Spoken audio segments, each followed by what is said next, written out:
வணக்கம் ஃப்ரெண்ட்ஸ். ரேடிகாசி சீரியல்ல இன்னும் எபிசோட்ல என்ன நடக்குதுன்னு பார்க்கலாம் வாங்க. டிராஃபிக் போலீஸ் முத்து மேல கம்ப்ளைண்ட் குடுத்திருக்க முத்துவ ஸ்டேஷனுக்கு கூட்டிட்டு வராங்க. வர்ற இன்ஸ்பெக்டர் டிராஃபிக் போலீஸ் முத்து 2 பேரையும் வார்ன் பண்ணி அனுப்பி விட்டுடுறாரு. முத்துவும் மீனாவும் வெளியே வர அங்க டிராஃபிக் போலீஸ் நின்றவரு முத்துவ பார்த்து ஏய்ன்னு கூப்பிட முத்து பக்கத்துல வந்து நிக்கிறாரு. முத்து ஸ்டைலா பக்கத்துல வந்து நிக்க, ஏய் தப்பிச்சிட்டோன்னு நினைக்காத. அடுத்த தடவை மாட்டுவில்ல, தூக்கி உள்ளார வைக்கிறேன்.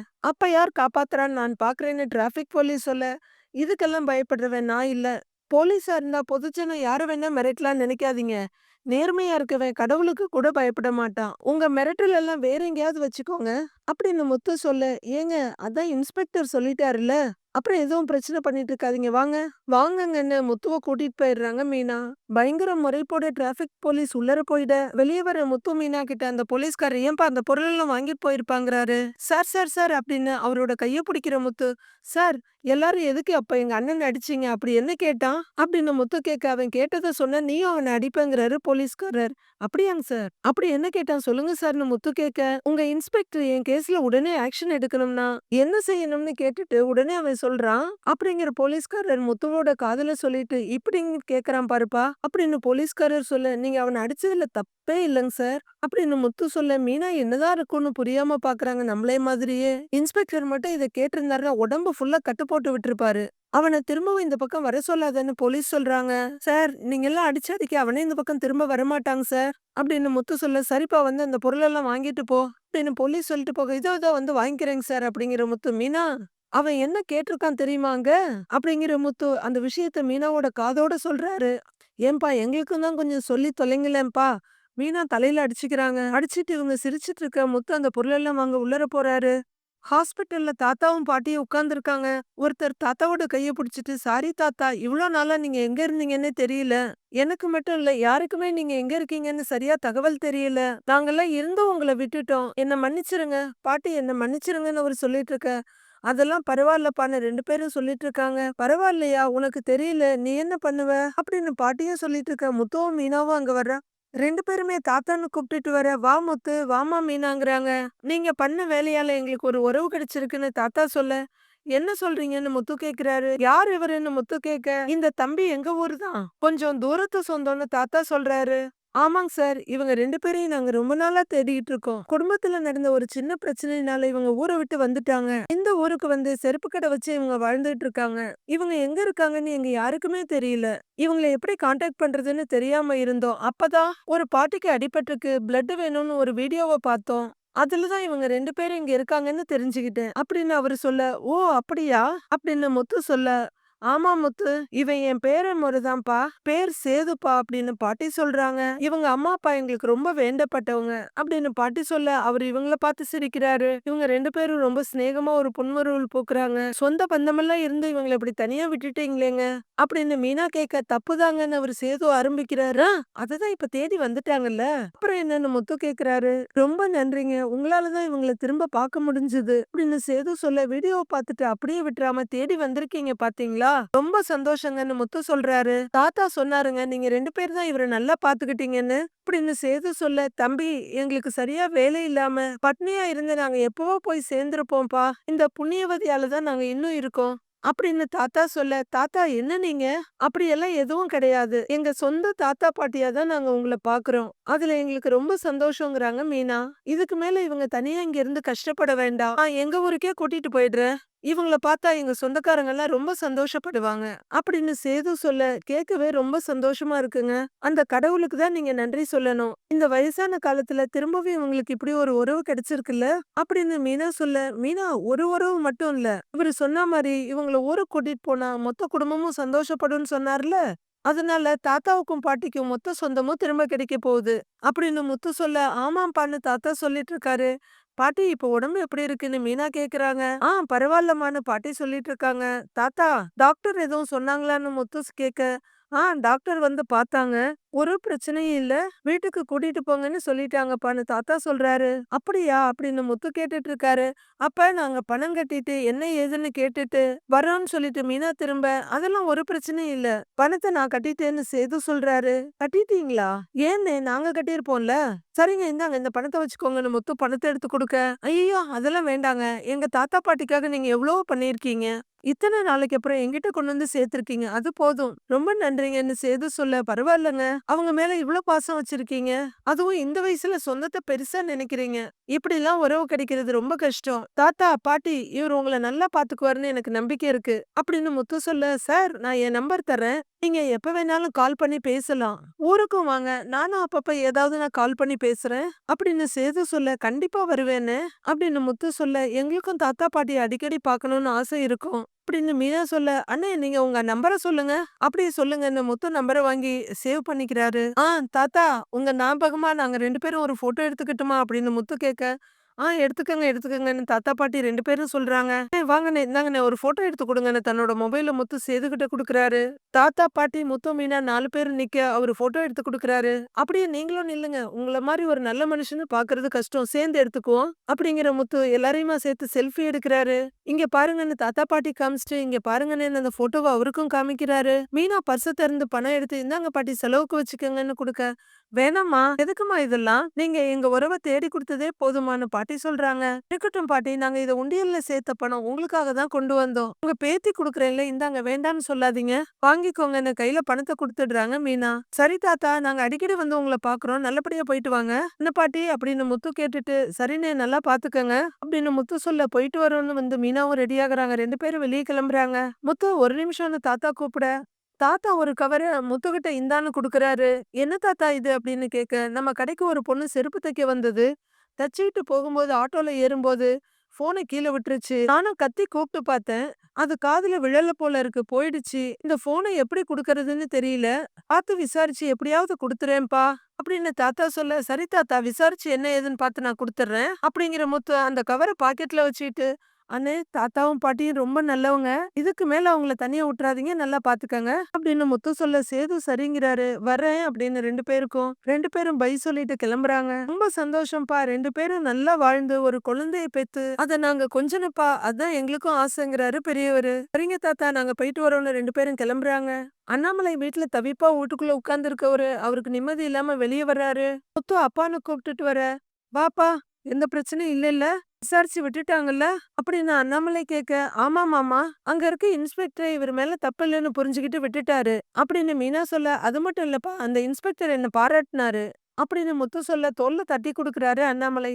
"என்னங்க, இவ என்ன நல்லது பண்ணியா உள்ள போனா? பாராட்டுறதுக்கு?" அப்படின்னு தெனாவட்டா சொல்லிட்டு விஜயா அந்த பக்கமா போக, "இவ ஒருத்தி" அப்படின்னு அண்ணாமலை சொல்றாரு. "வயசானவங்களுக்கு உதவி பண்ணியிருக்க. இப்படிதான் தைரியமா இருக்கணும்னு சொல்லி பாராட்டுனாருப்பா." அப்படின்னு முத்து சொல்ல, "அது மட்டுமா சொன்னாரு? இனிமே அதிகமா கோவப்படாதன்னு சொல்லியிருக்காரு மாமா. உன் கோவம் தான் உனக்கு எதிரின்னு சொல்லி அனுப்புனாரு." அப்படின்னு மீனா சொல்ல, அங்க வந்து நிக்கிற ரோஹிணி, மனோஜ், விஜயா 3 பேரும் ஒரே மாதிரி பாக்குறாங்க. அண்ணாமலை சரின்னு தலையாட்டிட்டு மறுபடியும் முத்துவோட தோள்ல தட்ட, முத்து மனோஜ பார்த்து சிரிக்கிறாரு. சிரிப்ப நிறுத்த முடியாம அவரு கெக்கே பிக்கேன்னு சிரிக்க, "ஏய் இப்ப எதுக்குடா என்ன பார்த்து சிரிக்கிற?" அப்படின்னு மனோஜ் கேட்க, மீனாவும் சிரிப்ப கண்ட்ரோல் பண்ணிட்டு நிக்கிறாங்க. "அப்பா இவன் கதை தெரியுமா? ஸ்டேஷனுக்கு வந்தான்ப்பா." அப்படின்னு முத்து சிரிச்சுட்டே சொல்ல, "ஸ்டேஷனுக்கா? எதுக்கு? உன்ன பத்தி விசாரிக்கவான்னு?" கேக்குறாரு அண்ணாமலை. "இல்ல வா உட்காருப்பா, உட்காரு சொல்றேன். வா வா" அப்படின்னு அப்பாவ சிரிச்சுட்டே கூட்டிட்டு போறாரு முத்து. மனோஜ், ரோகிணி, விஜயா 3 பேரும் புரியாம பார்த்துட்டு இருக்க, "அம்மா வாங்க நீங்களும் கேளுங்க." அப்படின்னு சொல்லிட்டு அப்பாவ கூட்டிட்டு போய் முத்து உட்கார வைக்க, "டேய் டேய் டேய்ன்னு மனோஜ் வராரு. டேய் சும்மா இருடா. நீ உட்காருப்பா. இவனுக்கு என்ன என் மேல அவ்வளவு அக்கறையாப்பா இருக்க போகுது?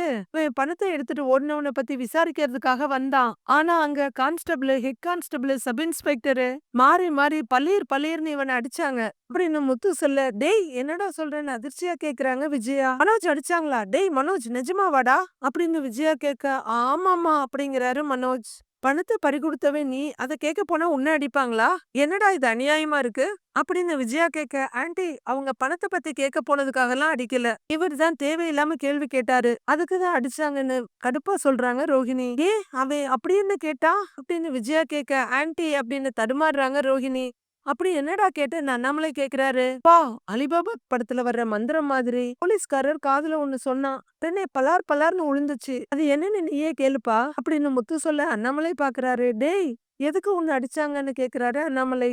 அது வந்துப்பான்னு மனோஜ் சொல்ல. டேய், முத்து போலீஸ் சட்டைய புடிச்சிருக்கான். ஆனாலும் அதுல ஒரு நியாயம் இருந்தது. புத்தி சொல்லி அனுப்பிட்டாங்க. விஷயத்துல பாதிக்கப்பட்டது நீ. உன்னை ஏன் அடிச்சாங்க அப்படின்னு அண்ணாமலை கேக்க, மனோஜ் எதுக்காக உன்னை அடிச்சாங்க அப்படி என்னதான் நீ கேட்ட அப்படின்னு விஜயா கேக்க, மனோஜ் ரோஹிணிய பாக்குறாரு. அங்க என்னடா பாக்குற, என்ன சொன்னேன்னு சொல்லுன்னு அண்ணாமலை மிரட்டுறாரு. அது வந்துப்பா அப்படின்னு மனோஜ் திக்கிக்கிட்டே நிக்க, அவன் சொல்ல மாட்டான்ப்பா, நான் சொல்றேங்கிற முத்து அண்ணாமலை காதுல சொல்றாரு. ஜியா என்ன ஏதுன்னு பாத்துட்டு இருக்காங்க. கடைசி வரல இது காது டு காது ரகசியமா தான் போகுமா இல்ல வாய் வழியா வெளியே வருமான்னு தெரியல. ரோஹிணி ஒரு மாதிரி சங்கடமா நிக்கிறாங்க. கேட்டு முடிச்சோட அண்ணாமலையோட வாய் அப்படியே ஓ சைஸ்ல நிக்குது. எழுந்து வர்றவர் இங்க வாடான்னு கூப்பிட்டு பலார்னு ஒரு அறை விடுறாரு. ஆக்சுவலி தேதியில மனோஜ் வாங்குறது இது 4வது அறை. ஆனா இதுதான் நல்ல ஸ்ட்ராங்கா இருக்கு. தடுமாறி விழ போற மனோஜ விஜயாவும் ரோஹிணியும் தாங்கி பிடிக்கிறாங்க. மனோஜ், என்னங்க நீங்க, இவன் என்ன செஞ்சான்னு இவனை நீங்க அடிக்கிறீங்க அப்படின்னு விஜயா கேட்க, அவன் இப்படி ஒரு கேள்வியை கேட்டா போலீஸ் ஸ்டேஷன்ல அடிக்காம என்ன பண்ணுவாங்க, இன்னும் 4 போட்டிருக்கணும் அப்படின்னு அண்ணாமலை சொல்ல, அப்படி என்ன கேட்டான்னு இவனை போட்டு அடிக்கிறீங்க அப்படின்னு விஜயா கேக்குறாங்க. அத வேற நான் சொல்லணுமா அப்படின்னு அண்ணாமலை கேட்க, என்னங்க நீங்க சொல்லவும் மாட்டேங்கிறீங்க, அவனை போட்டு அடிக்கிறீங்க. ஏய் மனோஜ், அப்படி என்னதான்டா கேட்ட, எதுக்குடா உன்னை அடிச்சாங்க அப்படின்னு விஜயா டென்ஷன் ஆகி மனோஜோட தைய பிடிச்சு உழுக்குறாங்க. மனோஜ் முகத்தை சிலுப்பிக்கிட்டு இந்த பக்கமா போக ரோஹிணியும் திரும்பிக்கிட்டு சேன்னு ரூமுக்குள்ள போய் கதவை லாக் பண்ணிக்கிறாங்க. ஏய் ரோஹிணி அப்படிங்கிற விஜயா, ஏங்க என்னங்க நீங்க அப்படின்னு விஜயா கோவமா கேட்க, சொல்ற மாதிரி விஷயமா இருந்தா நான் சொல்ல மாட்டேனா, இப்படி அடி வாங்கினாதான் அவனுக்கும் உரைக்கும், விடு அப்படிங்கிற அண்ணாமலை. டேய் முத்து, நீயும் வம்பு தொம்பு எதுக்கும் போகாத, உதவி பண்றதெல்லாம் சரி, போலீஸ் கிட்ட எல்லாம் தகராறு வச்சுக்காத, ஜாக்கிரத அப்படின்னு சொல்லிட்டு போக, பின்னாடியே விஜயா, ஏங்க எனக்கு தலையே வெடிச்சிரும் போல இருக்குங்க, மனோஜ் அப்படி என்னதாங்க கேட்டான்னு அண்ணாமலை கிட்ட கேக்குறாங்க. மீனாவும் முத்துவும் அந்த பக்கம் போயிடுறாங்க. அண்ணாமலை அமைதியா உட்கார, ஏங்க நான் கேட்டுட்டே இருக்கேன்ல சொல்லுங்க அப்படின்னு கேட்டுட்டு இருக்காங்க. முத்துவும் மீனாவும் அப்பா ரூமுக்குள்ள வந்த உடனே முத்து கதவை சாத்திட்டு, நான் தான் அப்பா கிட்ட நல்ல விதமா சொல்லிட்டு இருக்கேன்ல, அதுக்குள்ள நீ எதுக்கு போட்டு கொடுக்குறேன்னு மீனாட்ட கேக்குறாரு.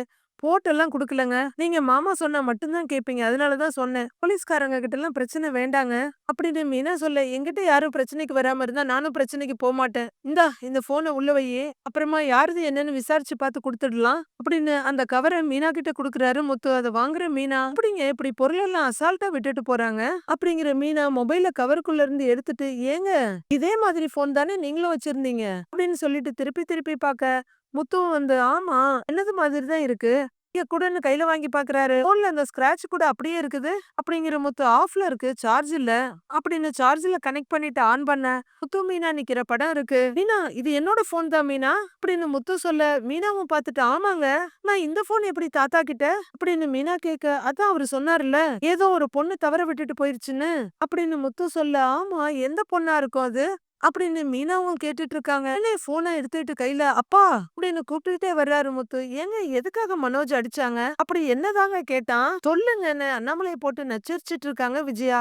அப்பா பாப்பாப்பா பாருப்பா, என் போன் கிடைச்சிருச்சுப்பா அப்படின்னு முத்து சொல்லிக்கிட்டே அவங்க அப்பா கிட்ட வந்து நிக்க, ரூமுக்குள்ள கடுப்பா வந்த ரோஹிணி இதை கேட்ட உடனே அப்படியே அதிர்ச்சியாகி படபடன்னு ஓடி வந்து கதவு கிட்ட நின்னு ஒட்டு கேக்குறாங்க. ஓ செல்லு உங்ககிட்ட தாண்டா இருக்கும்னு அண்ணாமலை சொல்ல, அது இல்லப்பா தொலைஞ்சு போச்சுல்ல என் போனு, அது கிடைச்சிருச்சு, இங்க பாருப்பா அப்படின்னு போனை முத்து நீட்ட, அண்ணாமலை அதை கையில வாங்கி பாக்குறாரு. இந்த போன் எப்படி இவங்கிட்ட, வித்யா கடல்ல போட்டேன்னு தானே சொன்னா அப்படின்னு கதவுக்கு பின்னாடி நின்னு யோசிச்சுட்டு இருக்காங்க ரோஹிணி. எப்படிடா கிடைச்சதுன்னு அண்ணாமலை கேட்க, அது அப்படின்னு முத்து ஆரம்பிக்கிறதுக்குள்ள, மாமா அந்த செருப்பு தைக்கிற தாத்தா இருக்காருல்ல, அவரு கடைக்கு ஒரு பொண்ணு செருப்பு தைக்க வந்திருக்காங்க, அவங்க போகும்போது இந்த போனை தெரியாம விட்டுட்டு போயிட்டாங்களாம், அது யாருன்னு கண்டுபிடிச்சு கொடுக்க சொல்லி தாத்தா கொடுத்தாரு, தாத்தா அது இவரோட போனு அப்படின்னு மீனா சொல்லிட்டு இருக்க, அடி பாவி வித்யா என்கிட்டயே பொய் சொல்லிருக்கியா அப்படின்னு தனக்குள்ள ரோகிணி சொல்லிட்டு இருக்காங்க.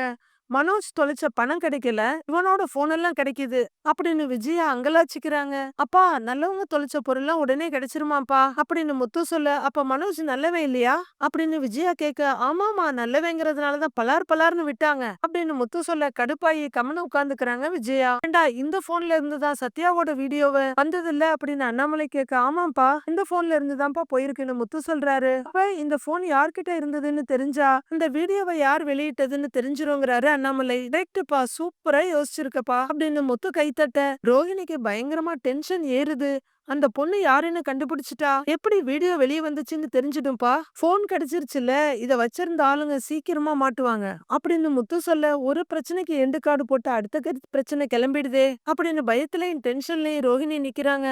முத்து கார்ல வந்துட்டு இருக்க ஆப்போசிட்ல ஒருத்தர் காரை நிறுத்திட்டு செல்ல பாத்துட்டு இருக்காரு. முத்து அவரை பார்த்தோன்னா வண்டியை நிறுத்திட்டு, டேய் செல்லா அப்படின்னு ஓடி வர, டேய் முத்துன்னு அவரும் ஓடி வர்றாரு. 2 பேரும் ஹக் பண்ணிக்கிறாங்க. எப்படிடா இருக்கேன்னு முத்து கேட்க, நல்லா இருக்கேன்டா. நீ எப்படிடா இருக்கேன்னு அவரு கேக்குறாரு. நல்லா இருக்கேன்டா. என்ன நம்ம எல்லாம் பார்த்து ஒரு 4-5 வருஷம் இருக்குமான்னு முத்து கேக்குறாரு. ஆமாண்டா, கடைசியா நம்ம சேவியர் அண்ணன்ட்ட ஒர்க் பண்ணும்போது பார்த்தது இல்ல. நீ வெளியே போய் ஒரு 5-6 வருஷம் இருக்குமா அப்படின்னு அவரு கேக்குறாரு. இருக்கும்டா, நீயும் அங்கதான் வேலை பார்த்துட்டு இருக்கியான்னு முத்து கேட்க, இல்லடா. ஆமா, உனக்கு கல்யாணம் ஆயிடுச்சுன்னு கேள்விப்பட்டேன்னு அந்த பையன் சொல்றாரு. சொல்லவே இல்லன்னு அவரு சொல்ல, கல்யாணம் ஆகி ரொம்ப நாள் ஆச்சு. எனக்கு கல்யாணம்னு எனக்கே சொல்லாம தான் பண்ணி வச்சாங்க அப்படின்னு முத்து சொல்ல, அதுவும் கேள்விப்பட்டேன். ஏதோ பிடிக்காத கல்யாணமாமே, ஒரே ஃபைட் எல்லாம்னு சொன்னாங்க அப்படின்னு அந்த பையன் சொல்ல, ஏண்டா இந்த நியூஸ் எல்லாம் கரெக்டா உங்களை தேடி வந்துருதா? பிடிக்காம தான் கல்யாணம் நடந்துச்சு, ஆனா போக போக பிடிச்சிருச்சு அப்படின்னு முத்து வழிய, ஏய் எல்லாம் செட் ஆயிடுச்சு போல, சூப்பர் முத்துவோட தோலை பிடிச்சு தட்டி கொடுக்குறாரு அவரு. டேய் டேய், எங்க வீடு உங்களுக்கு ஞாபகம் இருக்கா? எங்க அம்மாவுக்கு என்ன பார்த்தாலே பிடிக்காது, அதான் உருப்படாதவன்னு சொல்லிக்கிட்டே இருப்பாங்க.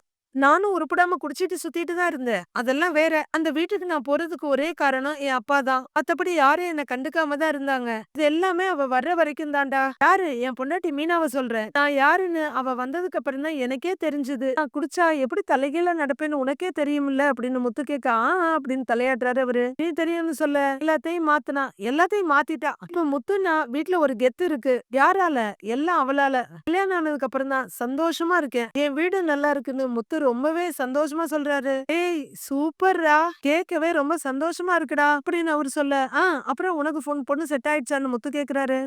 எங்கடா, நானும் தேடிக்கிட்டு தான் இருக்கேன், இன்னும் ஒண்ணும் சிக்கலன்னு அவரு சொல்றாரு. டேய் எல்லாம் நடக்கும்டா, எனக்கே நடக்குதுன்னா உனக்கு நடக்காதா? சூப்பர் பொண்ணு உன்னை தேடி வருவா பாரு. என் வாழ்க்கையெல்லாம் இப்படி மாறும் நான் நினைச்சே பாக்கலடா. நீ நான் இப்படி மாத்தினால, இதே மாதிரி ஓ வீட்டையும் ஒரு பொண்ணு வந்து மாத்துவா, அத நீ சீக்கிரமா பாப்ப. நண்பன் நான் சொல்றேன்னு முத்து சொல்ல, நீ சொல்றது அப்படியே பழிக்கட்டும்டா அப்படின்னு அவரு ஜாப்பனீஸ் ஸ்டைல்ல குனிஞ்சு சொல்ல, ஏய் என்ன நீ அப்படின்னு அவரை இழுத்து தோளோட சேர்த்து பிடிச்சுக்கிறாரு முத்து. வித்யாவோட பிளாட்ல டோர் பெல் ரிங் ஆக வந்து திறந்து பாக்குற வித்யா, ரோஹிணிய பார்த்தது நீதானா? வரேன்னு சொல்லவே இல்ல.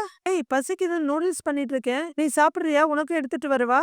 என்னடி, சரி பசிக்கலையா, காஃபியாவது எடுத்துட்டு வரவா அப்படின்னு வித்யா கேட்டுட்டு இருக்க. போனை என்ன பண்ணேன்னு அவங்க காரியத்துல குறியா இருக்காங்க ரோஹிணி. ஏன் போனா சார்ஜர்ல போட்டிருக்கேங்கிறாங்க வித்யா. ஏன் கால் பண்ணியான்னு அவங்க கேட்க, அத நான் கேட்கல, முத்துவோட போனை என்ன பண்ண அப்படின்னு ரோஹிணி கேட்க, முத்து போனா அப்படின்னு வித்யா யோசிக்க, அத கடல்ல தூக்கி போட சொன்னேன்ல, நீ அப்படித்தானே செஞ்சேன்னு ரோஹிணி கேக்குறாங்க. ஆமா அப்படின்னு வித்யா சொல்ல, எங்க பசிபிக்கா இல்ல அட்லாண்டிக்கா இல்ல இந்தியன் ஓஷனா அப்படின்னு ரோஹிணி கேட்க, என்னடி மேப்ல இருக்க கடல் பேரெல்லாம் சொல்லிட்டு இருக்க, இங்க நம்ம ஊர்ல இருக்க கடல்ல தான் போட்டேன் அப்படின்னு வித்யா சொல்ல, நம்ம ஊர்ல இருக்க கடல்னான்னு ரோஹிணி கேக்குறாங்க. இங்க பெசன் நகர் பீச்ல தான் போட்டேன் அப்படின்னு வித்யா சொல்ல, அன்னைக்கு என்கிட்ட மெரினா பீச்னு சொன்னேங்கிறாங்க ரோஹிணி. அப்படியா அப்படின்னு யோசிக்கிற வித்யா, கடல்ல என்ன இருக்கு? மெரினால இருக்க கடல் தானே பெசன் நகர்லயும் இருக்கு, எல்லாமே கடல் தானே, அத நான் தூக்கி ஆழமா போட்டேன், இது நேரம் ஸ்ரீலங்காவுக்கே போய் சேர்ந்திருக்கும் அப்படின்னு வித்யா சொல்ல, ஓ அப்ப நீ கடல்ல தான் போட்ட அப்படின்னு ரோஹிணி கேட்க, ஆமாண்டி, அத ஏன் நீ இப்ப கேக்குற அப்படின்னு வித்யா கேட்க, அப்படியே ஓங்கி அரைஞ்சனா பாருன்னு கைய ஓங்கிட்டு வர்றாங்க ரோஹிணி. ஏய் என்னடி ஆச்சு அப்படின்னு வித்யா கேட்க, உங்ககிட்ட நான் படிச்சு படிச்சு சொன்னேன்ல, போன கடல்ல தூக்கி போட்டுற, அது யார் கையிலயும் கிடைக்க கூடாதுன்னு அப்படின்னு ரோஹிணி சொல்ல, இல்ல ரோஹிணி நான் கடல்ல தானே வித்யா சொல்லிட்டு இருக்கேன், பொய் சொல்லாத வித்யா, நீ கடல்ல தூக்கி போட்ட போன் எப்படி முத்து கையில கிடைச்சது அப்படின்னு ராக்காச்சி மாதிரி ரோஹிணி கத்த, முத்து கையிலயா அப்படின்னு வித்யா கேக்குறாங்க. உனக்கு தெரியாத மாதிரி நடிக்காத, நீ போனை என்ன பண்ண, உண்மையை சொல்லு, சொல்லுடி அப்படின்னு ரோஹிணி மிரட்ட, இல்லடி கடல்ல போடதான் போனேன், ஆனா வழியில எங்கேயோ மிஸ் ஆயிடுச்சு, எங்க மிஸ் ஆச்சுன்னே தெரியல அப்படின்னு வித்யா சொல்ல, அப்புறம் எதுக்கு என்கிட்ட கடல்ல போட்டேன்னு சொன்ன அப்படின்னு ரோஹிணி கேட்க, இல்ல நீ கோவப்படுவியோன்னு தான் நான் அப்படி சொன்னேன் அப்படின்னு வித்யா சொல்ல, வித்யா உன்ன அப்படின்னு அவங்க தோலை புடிச்சு ஒரு ஆட்டுற ரோஹிணி, ச்சே நீ எல்லாம் எதுக்குமே லாயக்கு இல்லடி, சரியான லூசுடி, கொஞ்சமாச்சும் உனக்கு பொறுப்பு இருக்கா அப்படின்னு ரோஹிணி கத்த, இல்ல ரோஹிணி நான் சொல்றத கொஞ்சம்னு ஆரம்பிக்கிறாங்க வித்யா. பேசாதடி, என்கிட்டயே பொய் சொல்றல்ல? ஒரே ஒரு வேலை உன்னால உருப்படியா செய்ய முடியுதா? உன்ன நம்பி குடுத்தேன் பாரு, ஏன் தப்புதான். சரியான வேஸ்ட் நீ. இந்த மாதிரி ஒரு சின்ன வேலைய கூட உன்னால செய்ய முடியாதா? உனக்கெல்லாம் அறிவு இருக்கா இல்லையா? அப்படின்னு ரோகிணி கத்த வித்யாவுக்கு லேசா கோவம் வருது. இங்க பாரு ரோகிணி, தப்புதான். தெரியாம நடந்துருச்சு. அதுக்காக இந்த மாதிரி வார்த்தையெல்லாம் விடாதங்கறாங்க வித்யா. ஏய், இப்ப என்ன வார்த்தையை விடாத? தப்பு பண்ணிட்டு பொய் வேற சொல்லிட்டு இருக்க? அப்படின்னு ரோகிணி பெரிய சத்தியவான் மாதிரி சொல்ல, பொய் சொல்ற பத்தி நீ சொல்றியா? உலகத்திலேயே உன்ன அளவுக்கு வேற யாராலையும் பொய் சொல்லி இருக்க முடியாது. நீ எத்தனையோ பொய் சொல்ற. நான் அந்த போனை மிஸ் பண்ணிட்டேன். அதான் போனே போயிடுச்சேன்னு விட்டுட்டேன். அதுக்கு என்னமோ ஓவரா பேசிட்டு இருக்க? என்ன நான் வேஸ்ட்னு இப்பதான் உனக்கு தெரியுதா? இதுக்கு முன்னாடி நான் உனக்காக எவ்வளவோ பண்ணிருக்கேன். அதெல்லாம் உன் கண்ணுக்கு தெரியலல்ல? அப்படின்னு வித்யா சொல்ல, நீ தப்பு பண்ணிட்டு அதுக்காக சமாளிக்காத. அட்லீஸ்ட் அதை என்கிட்டயாவது சொல்லிருக்கணும்ல? நான் சொல்லாத எல்லாத்தையும் நீ செஞ்சுட்டு இருக்கேன்னு ரோகிணி சொல்ல, என்னடி என்னமோ என் மாமியார் மாதிரி கேட்டுக்கிட்டு இருக்க? நீ சொல்றதெல்லாம் செய்யணும்னு எனக்கு எந்த அவசியமும் கிடையாது. நீ 1000 ஃப்ராடு வேலை பாத்துக்கிட்டு இருக்க.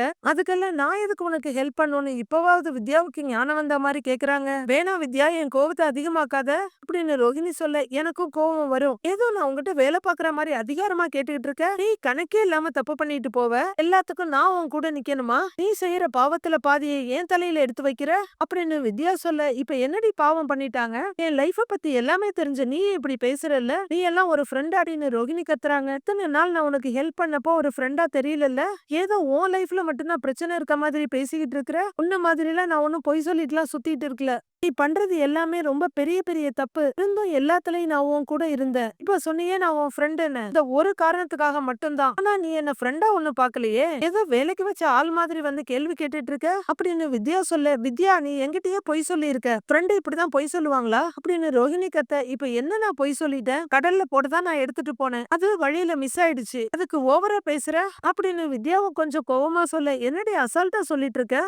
இது என் லைஃப் பிரச்சனை. இப்ப அந்த போன் முத்து கைக்கு போயிடுச்சுன்னு ரோகிணி கத்துறாங்க. சரி, அதுக்கு நான் என்ன பண்ண முடியும்? அது உன் பிரச்சனை அப்படின்னு வித்யாவும் வேகமா சொல்ல, ஓ இப்ப அது ஏன் பிரச்சனை இல்ல, பிரிச்சு பேசுற அப்படிங்கிறாங்க ரோகிணி. நீதான் என்ன ஃப்ரெண்டாவே பாக்கலையே. அப்படி பாத்திருந்தா இப்படிலாம் வந்து பேசுவியா நீ அப்படின்னு வித்யா கேட்க, ஏன் தப்புதான். என்ன ஆனாலும் நீ இருக்க, என் ஃப்ரெண்ட் இருக்கான்னு நம்பினேன் பாத்தியா? ஏன் தப்புதான். உன் கூட ஃப்ரெண்ட்ஷிப் வச்சுக்கிட்டதே தப்புதான் அப்படின்னு ரோகிணி சொல்ல, ஹலோ, அத நான் சொல்லணும். உன்னை சுத்தி இருக்க எல்லாரையும் நீ ஏமாத்திக்கிட்டு இருக்க. உன் லைஃப காப்பாத்திக்கிறதுக்காக ஒரு நாள் நீ என்னையும் ஏமாத்தினாலும் ஏமாத்துவ அப்படின்னு வித்யாவும் பதிலுக்கு கோவமா பேசுறாங்க. சூப்பர். ரோகிணிய தாங்கி பிடிச்சிட்டு இருந்த பெரிய விழுது காலியாக போகுது. மீதி என்ன நடக்குதுன்னு பார்க்கலாம் ஃப்ரெண்ட்ஸ். நாளைய ப்ரோமோல முத்துவும் மீனாவும் மொட்டை மாடியில நின்னு பேசிட்டு இருக்காங்க. தாத்தா நம்ம கிட்ட சொல்லும்போது ஒரு பொண்ணுகிட்ட இருந்து தானே இந்த மொபைல் விழுந்ததுன்னு சொன்னாரு. அதையே நம்ம பார்லர் அம்மாவா இருக்க கூடாதுன்னு முத்து கேக்குறாரு. அவங்களா? அப்ப அவங்கதான் வீடியோவை வெளியிட்டிருப்பாங்கன்னு சொல்றீங்களா அப்படின்னு மீனா கேட்க, இதுவரையிலும் ஒரு டவுட் இருந்துச்சு, இப்ப இன்னும் அதிகமாயிருக்குங்கிறாரு முத்து. அப்படின்னா அன்னைக்கு தாத்தா கிட்ட போனை விட்டுட்டு போனது ரோகிணியா தான் இருக்குமா அப்படின்னு மீனா கேட்க, இருக்கலாம். இல்லன்னா அந்த பார்லர் அம்மாவோட ஃப்ரெண்ட் அந்த சவுண்ட் பார்ட்டி இருக்குல்ல அப்படின்னு முத்து சொல்ல, வித்யாவா அப்படின்னு மீனா கேக்குறாங்க. ஆமா, அதுவா கூட இருக்கலாம் அப்படின்னு முத்து சொல்றாரு. எல்லாருக்கும் அசால்ட்டா பேர் வைக்கிறாரு முத்து. தொலைஞ்சு போன போனை வித்யா முன்னாடி காட்டி, இது என்னன்னு தெரியுதான்னு முத்து கேட்க, இது என்னன்னு தெரியலையா போனுங்கிறாங்க வித்யா. தொலைஞ்சு போன என் பழைய போனு அப்படின்னு முத்து சொல்ல, ஐயோ நல்லா மாட்டினேன்னு மனசுக்குள்ள நினைச்சுக்கிட்டு பயத்தோட பாக்குறாங்க வித்யா. மீதி என்ன நடக்குதுங்கிறத திங்கக்கிழமை பார்க்கலாம் friends. Have a great weekend.